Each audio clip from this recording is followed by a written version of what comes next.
Hellcat.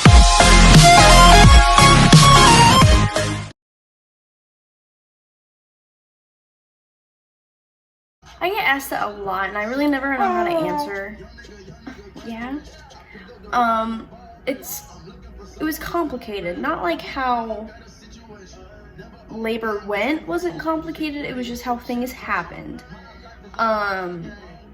Like the Thursday before I had him, I went and got my membrane swept. So I had my appointment. You know, they like stick their fingers in and kind of like rub around, you know, like irritate it. So I had that done. It was very uncomfortable. It was pretty fast, but it did not feel good at all. And then after like the whole day, I was cramping, I was bleeding, you know, the whole nine. But nothing had happened that night or the day after. Then that Saturday, I woke up, was having contractions, nothing painful, nothing, you know, unique, I guess. It was just kind of like Braxton Hicks. But they were every 5 minutes, but they weren't changing, they weren't getting close together, they weren't getting stronger, nothing like that. So I dealt with that all day long, and then we went to the hospital that night. And, and then on Thursday when I got my membrane swept, I was 80% effaced and dilated at like 1. So we went in Saturday night to the hospital after having all those contractions, and nothing had changed. I was still effaced. I was still at 1 centimeter. So we go home, you know, stuff like that, get ready for bed, go to bed, and then I wake up at about 4 o'clock in the morning, and I just go pee like regular. And then like as soon as like I got up from peeing, I was like looking in the mirror, like putting my hair up. And then all of a sudden I started cramping really bad, like enough to like make me think that something was wrong. And right off the bat, I was having contractions that were 5 minutes apart. Like I said, I didn't have anything while I was sleeping. I didn't like have anything when I like even peed, nothing like that. And I was probably up for like 10 minutes before I peed. And there was nothing. And then all of a sudden I stood up and these full-blown contractions. So I tried like walking around the house. I took a bath. By this time it's like 5:15. No, it was about 5 o'clock. And I go and wake Bailey up, and I'm like, Bailey, like, we gotta go. And I was so scared that something was wrong. And I was trying to wake him up, and Bailey is such a heavy sleeper. Oh my god. So I wake Bailey up, and he's like, what? And I'm like, we gotta go to the hospital. And he's like, what? I'm like, it's baby time. And he's like, now? And I'm like, yeah, now. And like, he said, okay. So I finished getting dressed, and then I go and put my shoes on, and I come back in the bedroom, he's still sleeping. And I'm like, Bailey! And he's like, what? And I'm like, baby time. And he's like, oh, you meant now? I'm like, what else does now mean? So we get up, we go to the hospital. We go about 80 because Bailey likes to speed. So we go 80, put on the hazards, you know, the whole 9. And we get there, and we get checked in and everything, and they check my dilation, and I'm at 80% effaced, and I'm dilated to 3. And the last time I got checked, I was dilated at 1. So they're doing all the tests, making sure that I'm actually in labor, making sure my cervix is actually changing, so they don't have to send me home. So once all that's done, they admit me to the hospital, so that means, hey, I'm staying here, I'm having a baby. So all that gets done, and, you know, the day goes by, we're at the hospital, it's like 5:30. We call my mom to let her know so she can come up. And then we called my dad and stepmom and then Bailey's grandma to let them know, like, hey, baby's gonna be here soon. But my mom was the only one that came up. She was the only other one that we wanted in the room. Because that's kind of personal and gory and ugh. So then I would say my mom got there about 9, I would say. And like the time in the hospital went by really fast, like the day that I was in labor, which is really weird because being in pain for that long, it went by super quick. Anyways, My mom got there about 9, 10, something like that. So when she gets there, like, Bailey goes out and they start bringing all of our stuff in because, you know, we're admitted, we're not going home, all that stuff. We let people know what's going on. We're keeping everybody updated. Then about 12 o'clock, I would say, my contractions were about 2 minutes apart. So I got the fentanyl that they put in the hand IV, the pain medication.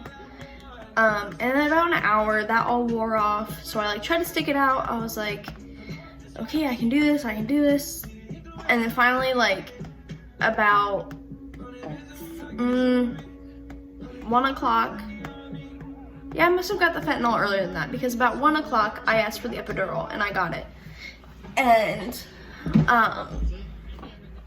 like, the epidural is literally a gift from God. Like, oh my God, it helped so much. I literally couldn't feel anything. They had to put a catheter in, which was kind of weird, just so you don't like pee the bed and stuff like that. But you don't feel it like at all. You feel like a little tugging and whatnot, but nothing. And then about, I would say, what are you doing? I would say about another hour after that, I started feeling the contractions come back. So when you get the epidural, they will take like a ice cube or an ice glove or something really, really cold and put it like here. Cause like up here you can feel, so they'll put it here and ask you how cold it is. And then you'll tell them what you feel, and then they'll go down your body to see like where you're numb at. So they did that, and I could feel everything.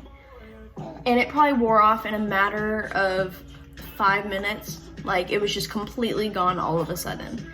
And I was really confused, and everybody was like, oh, like, you just got it, like, it should be working, all that stuff. And I was like, no, I can feel everything. So they call the anesthesiologist back, and they're like, hey, she's feeling this, like, we need the next epidural. And I guess they had like a next dosage up that they were gonna give me. So we ordered that, we're waiting for that, and I'm like crying because these contractions are so bad and they're so close. Like, being 2 minutes apart, you have enough time to like take a breath, and then it's back. Like, you can't do anything. Hi, Pumpkin. You have no time to really rest in between contractions that are that close. So we're waiting for the epidural, still haven't gotten it, like 45 minutes later, still haven't gotten it. And then a doctor comes in and he's like, hey, we're gonna break your water, because I was like fully dilated and my water hadn't broke. And like, I like was feeling the need to push. I was like, I feel all this pressure. It really feels like you have to poop. Like, that's what it feels like. And I'm in pain, and I'm like, I just want to like be done. And like, I want my epidural, just help me, something. So he gets down to like check my water, and he's like, your water broke. And I'm like, no, it didn't. And like, I have no water. And meanwhile, while all this like water breaking stuff is happening, Bailey and my mom are out of the hospital smoking. And I call my mom and I call Bailey, and neither one of them answered, because both of their dumbasses left their phones in the room. And I'm like, I'm gonna start pushing this baby out, and my family's not gonna be there. Like, what am I gonna do? So I'm like freaking out, and I'm like, what do you mean my water didn't break? Or my water broke? And he's like, there's no water. And I'm like, what? So my water broke sometime, whenever. And then finally they come in, Bailey and mom come inside, and all these doctors start coming in. They bring in this table full of like tools and like science equipment looking crap. And I'm like, I'm so scared. I'm like, I do not have my epidural. And I'm crying, I'm bawling. I'm like, I don't want to do this. I'm so scared. And the doctor's like, we got to keep pushing. And then Bailey's like, she hasn't got her epidural yet. And he was like, we can't wait any longer. So I gave birth without an epidural. No, I had an epidural, but it all sank to my feet. So like during labor, my mom and Bailey both held like one of my legs up, and my feet were just numb. So it was really hard to like push, but not have like anything to like, you know, like sit on, I guess, have any foundation. So that was really rough. And then I pushed for 2 hours. But the whole time, it felt like my hips were breaking. And they were like, do you want to change positions? I went on my side, I went on my hands and knees, I laid on my back. I even did the squat bar where they put a bar around your bed. And then they like wrap this sheet around it and then you pull on it while pushing at the same time. My arms were so sore. Oh my God. But the position that I hated a lot was on my back, but like my knees together. Like I really hated that because my hips were breaking. And like my mom was like, it's fine, it's fine, it's fine. And like they're both trying to like talk me through it.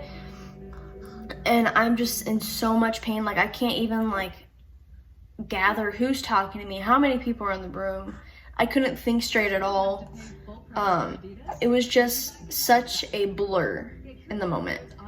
And turns out that my hips hurt so bad because he was coming out with his hand over his head. And I tore a lot. I had to get a few stitches. Nobody told me that. I just felt them stitching after he laid him on my chest. And like they laid him on his chest, or on my chest. And I just remember like putting my arms back and like looking at the ceiling. My eyes were so swollen I can barely see. But I remember looking at the ceiling and just like taking a moment to breathe. Like, yeah, my son is here, he's on my chest, but I just endured all that and I need a moment.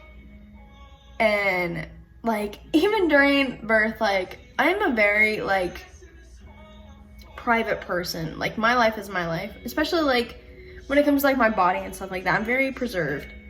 And I remember during birth, I just threw off my gown because it got so hot in the room.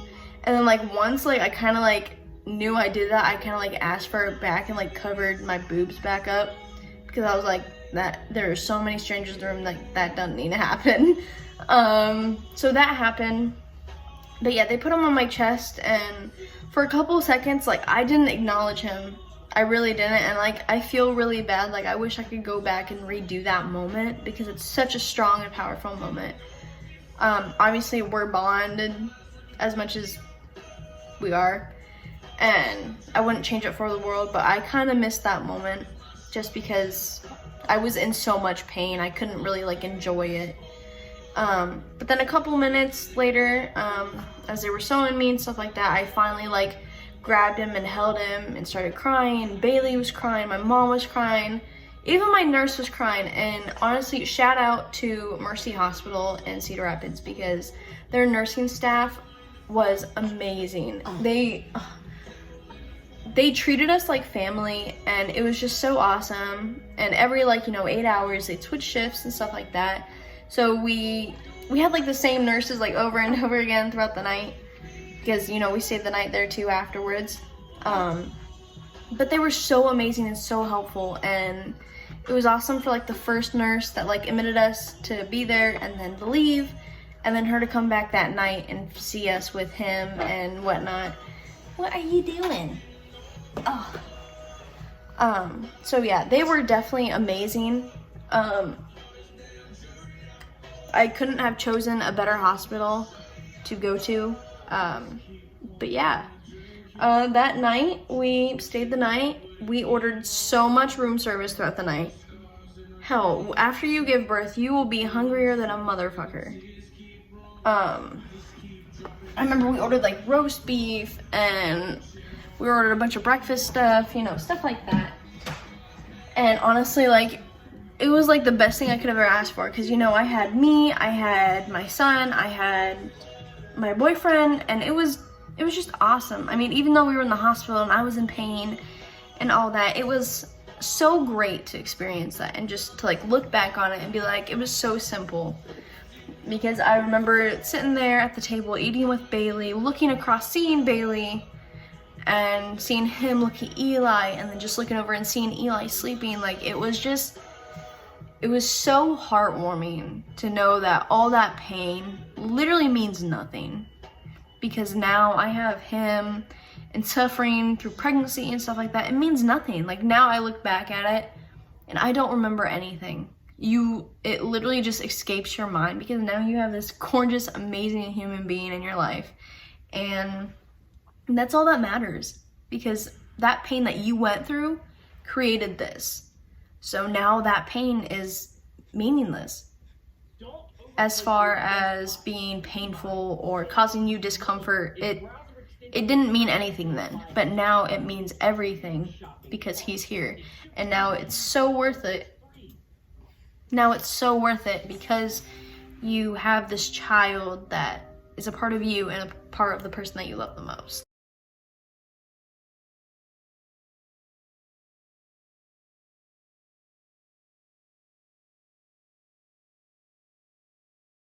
Hellcat.